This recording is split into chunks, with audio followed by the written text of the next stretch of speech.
যোৱাকালি আবেলি সন্ধিয়া প্ৰায় 4:30 মান বজাত আমাৰ এই শিঙিমাৰী অঞ্চলত প্ৰবল ধুমুহা হয় আৰু সেই ধুমুহাৰ ফলত আমাৰ শিঙিমাৰী বালক মুক্তা বিদ্যালয়ৰ ওচৰতে থকা গছ এডাল ডাঙৰ গছ এডাল পৰি আমাৰ বিদ্যালয়ৰ ৰান্ধনী ঘৰটো সম্পূৰ্ণৰূপে ভাঙি গৈছে আৰু লগতে বাউণ্ডেৰী ৱালো ভাঙিছে। এই সন্দৰ্ভত আপুনি স্থানীয় প্ৰশাসনক জনাইছে নেকি?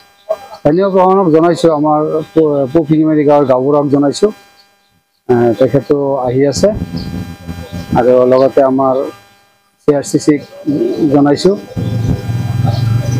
কিমান ক্ষতি হৈছে আপোনালোকৰ?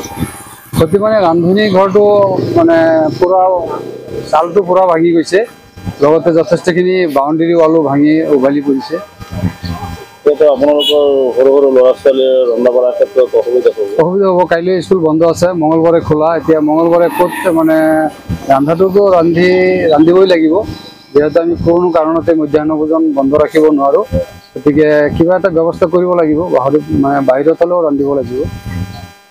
স্থানীয় যিজন লাভা উন্নয়ন খণ্ডত হৈ আছে আৰু জিও আছে, তেখেতসকলক অৱগত কৰাইছে নেকি?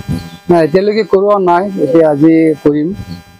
শিঙিমাৰী বালক মুক্তাত 1032 নং শিঙিমাৰী বালক মুক্তাবত আজি যোৱা ৰাতি ধুমুহাত গছ এটা উখৰি পৰি ৰন্ধাঘৰ আৰু ৱালৰ ভাঙি গৈছে।